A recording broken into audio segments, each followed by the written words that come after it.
손흥민 선수가 팀의 모든 공격을 주도하며 토트넘의 4위 도약을 이끌었고 경기 후 맨 오브 더 매치에 선정되었습니다. 지난 8일 32라운드 노팅엄 포레스트와의 경기에서 팀의 결승골 도움을 기록한 손흥민 선수는 최근 홈 3경기 연속 공격 포인트를 기록하면서 왜 그가 팀의 주장인지를 어김없이 보여줬는데요. 영국 일간지 데일리 메일은 손흥민에게 판더벤, 티모 베르너, 비카리오 등과 함께 팀 내에서 가장 높은 평점 8점을 부여하면서 간결한 패스로 판더벤의 골을 도운 손흥민은 전반 상대의 자책골이 나오는 장면에서 베르너가 크로스할 수 있게 힘을 더했고 후반 직접 가한 슈팅 장면도 위협적이었지만 상대 골키퍼의 좋은 선방에 막혀 득점은 달성하지 못했다고 설명했습니다. 이날 도움을 추가한 손흥민 선수는 올 시즌 리그 누적 공격 포인트를 15골 9도움으로 늘렸는데요. 현재 득점 리그 순위 5위, 도움은 리그 2위로 산술적으로 득점왕과 도움왕까지 기록할 수 있는 상황입니다. 특히 남은 7경기에서 1도움만 올리게 되면 통산 세 번째로 10 클럽에 가입하게 되는데요. 손흥민 선수는 지난 19-20 시즌 11골 10도움을 기록하며 아시아 선수 최초 EPL 10-10 클럽에 가입한 이후 20-21 시즌 17골 10도움을 기록 2년 연속 두 자릿수 득점 도움을 기록하면서 이번엔 세 번째 기록 도전에 나서고 있는 중입니다. 한 시즌에 득점과 도움 모두 두 자릿수를 기록하는 건 특급 공격수들도 달성하기 버거워하는 기록인데요. 올 시즌 EPL에선 아스톤 빌라의 핵심 선수 올리 와킨슨이 18골 10도움으로 현재까지 유일하게 10-10을 달성했으며 EPL 역사를 통틀어 손흥민 선수처럼 두 차례 이상 10골 10도움을 기록한 선수 역시 흔치 않습니다. 두 차례 10-10 클럽은 베르캄프, 서턴, 티에리 앙리 그리고 세 차례 이상 기록한 선수는 역사상 불과 5명뿐이죠. 손흥민 선수가 한 개의 도움만 더 올리게 되면 베르캄프, 앙리를 넘어 드록바와 살로와 함께 어깨를 나란히 하게 됩니다. 그리고 이 도움만 더 추가하게 되면 유럽 통산 100개의 어시스트라는 대기록을 눈앞에 두고 있는 손흥민 선수이죠. 특히 올 시즌 손흥민 선수가 최전방 공격수로 활약하면서 10-10 클럽에 가입하게 되는 것은 특별한 의미가 있는데요. 일반적으로 최전방 공격수들은 팀의 적극적인 지원을 받아 골을 넣는 데에 초점이 맞춰져 있기 때문에 시즌 10개 이상의 도움을 기록하는 것은 매우 드뭅니다. 그러나 손흥민 선수는 스스로 마무리 지을 능력을 갖추면서도 팀 동료들에게 완벽한 찬스도 제공해 줄 수 있는 특별한 선수라는 것인데요. 380명의 EPL 전체 선수 중에 빅찬스 메이킹 횟수 17회로 전체 2위를 기록하고 있는 통계만 봐도 알 수 있습니다. 이날 역시 손흥민 선수는 최전방 공격수로 출전하면서 상대의 밀집 수비와 집중 견제의 수비를 끌어내리고 팀 동료의 패스를 살리는 데 주력을 다하였습니다. 그리고 결국 첫 번째 득점과 두 번째 득점에 깊게 관여하며 팀을 승리로 이끌었죠. 전반 15분 후반 깊숙이 내려앉은 노팅엄의 수비수들을 끌어내리면서 중앙까지 내려온 손흥민 선수는 사르의 패스를 받았고 순간적으로 노팅엄 수비들의 이목이 손흥민 선수에게 쏠리자 속도를 살린 좋은 패스로 침투하고 있는 베르너에게 매우 알맞은 타이밍의 패스를 건넸습니다. 공을 키핑한 베르너는 낮고 빠른 땅볼 크로스를 올렸고 뒤늦게 들어오던 노팅엄 수비의 다리에 맞고 굴절되어 자책골이 되었습니다. 당시 경기를 중계하던 중국 해설위원들은 손흥민의 패스가 너무 좋았다고 극찬하였죠. 손흥민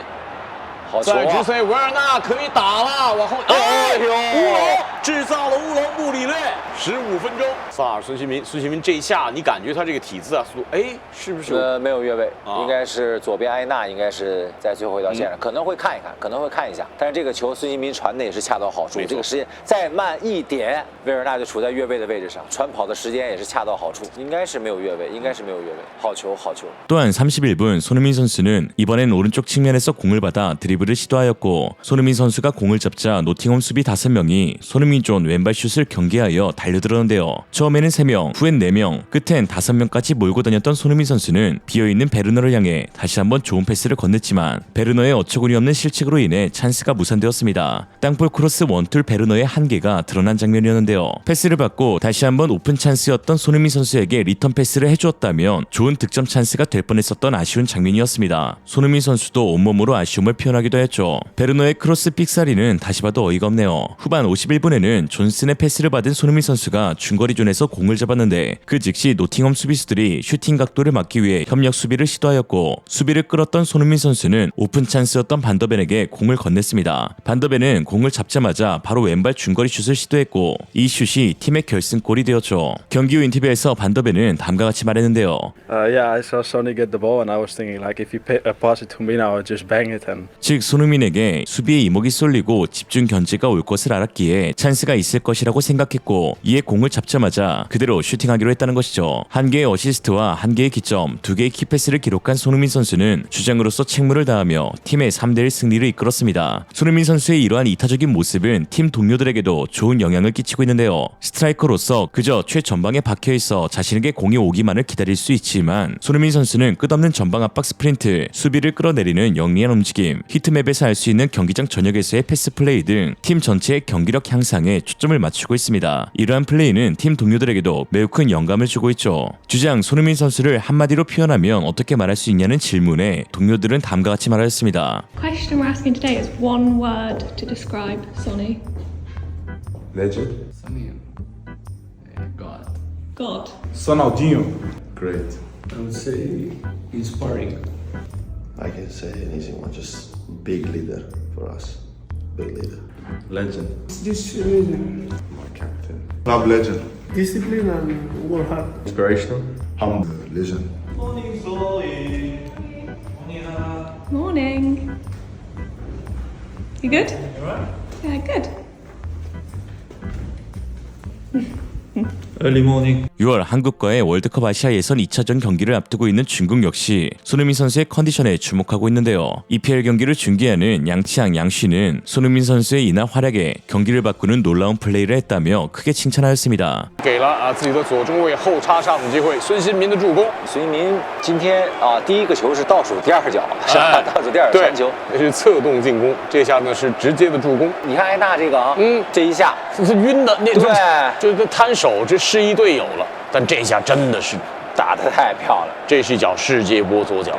但是孙兴民对正好这个空间，但是你别说孙兴民他这一停顿啊，让对方也停顿了，是吧？所以说，不光进球要有伟大的停顿，哎，这个制动能力很重传球也要，要很重要。开角度，孙兴民，哎呀，这个球好像打在立柱上了啊，这个立柱啊，对嗯两个球队都挺公平啊，打得好，这个打得真好。哎呦，这个泽尔斯反应还真快啊！ 6월 중국전을 앞두고 한국 축구 국가대표팀을 이끌 감독 선임에도 이목이 집중되고 있습니다. 현재 축구협회는 7명의 외국인 감독과 4명의 한국인 감독을 두고 주율 중에 있다고 밝혔는데 그 가운데 물망에 오른 외국인 감독들이 언론과 인터뷰에서 이례적으로 먼저 관심을 내비치면서 손흥민과 같은 월드클래스 선수를 지도할 수 있는 경험이 한국 축구 감독직 제안을 승낙하는 데 큰 이유가 되고 있다고 밝혀 화제가 되었습니다. 특히 지난 카타르 월드컵에서 사우디아라비아를 이끌며 아르헨티나를 상대로 승리를 따내 지도력을 인정받은 르나르 감독은 현재 여러 팀이 관심을 보내주고 있지만 내 최우선 순위는 한국 대표팀이라며 세 번째 월드컵에 나갈 수 있는 것이 내 개인적인 동기이고 특히 한국은 지난 카타르 월드컵에서 16강에 올랐는데 손흥민, 김민재, 이강인 등 세계적인 선수가 포진했기에 이후 북중미 월드컵에선 8강, 나아가 4강도 가능하고 그 기회를 함께하고 싶다고 밝혔습니다. 르나르 감독은 30세에 이른 나이에 현역에서 물러난 이후 국가대표팀 지도자로서 성공 가도를 달려왔습니다. 2012년 잠비아 대표팀을 맡아 아사모아 기안이 이끌던 가나와 전성기 디디에 드록바가 이끌던 코트디 부아르를 꺾고 아프리카 네이션스컵 우승을 차지하는 이변을 달성했으며 2015년엔 코트디 부아르와 함께 아프리카 네이션스컵 개인 2연패 달성 후 2016년 모로코 대표팀에 취임하여 모로코의 20년 만에 월드컵 진출을 성공시켰습니다. 특히 2022년 카타르 월드컵에서는 대회 우승국 아르헨티나의 유일한 패배를 안겨준 감독이 바로 르나르 감독인데요. 2023년엔 프랑스 여자 축구 대표팀을 4강에 올려놓으며 남녀 월드컵 모두 승리를 거둔 최초의 감독이 된 르나르는 현재 프랑스 여자 대표팀에 공식적으로 떠나고 싶다는 의사를 전달한 상태입니다. 바로 북중미 월드컵 때문이었죠. 현재 알제리, 나이지리아, 카메룬, 모로코, 폴란드 등의 대표팀 감독직 제안을 받은 르나르이지만 그 가운데 한국 대표팀은 그 어느 팀들보다도 안정적으로 월드컵 본선 진출은 물론 16강 이상의 성적도 기대할 수 있는 팀이기에 한국 대표팀 자리에 많은 관심을 내비치고 있습니다. 르나르 감독하면 딱 떠오르는 장면인 라커룸 불호령이 지금 시점 대표팀에 가장 필요하지 않을까 합니다. 심지어 연봉도 클린스만보다 더 적다는 반전 소식. 또한 FC 서울을 이끌고 서울 붐을 일으켰던 전 터키 국대 감독 귀네슈 역시 한국 대표팀에 높은 관심을 내비쳤는데 그는 15년 전과 현재 한국은 엄청나게 변화했고 8강 이상도 노려볼 수 있는 팀이라며 특히 손흥민은 모든 감독이 지도해보고 싶은 선수로 내가 그와 함께할 수 있다면 감독으로서 큰 행운일 것이라고 강조했습니다. 특히나 지난 2023년 아시안컵에서 발생한 불화설을 두고 감독의 잘못이라며 소속이 어디든 돈을 얼마를 벌든 국가대표는 모든 선수가 원팀이 되어야 한다. 내가 감독을 맡는 팀에서는 일어날 수 없는 일이라고 강조했습니다. 기네슈 감독은 한국 축구에 대해 높은 이해도뿐만 아니라 요구 조건도 다른 후보 감독들에 비해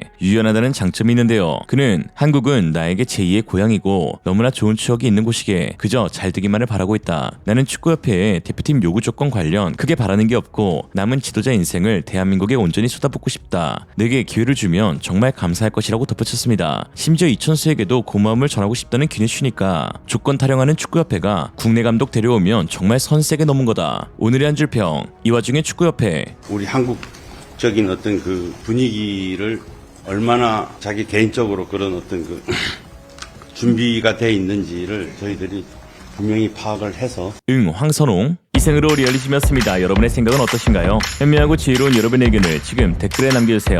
감사합니다.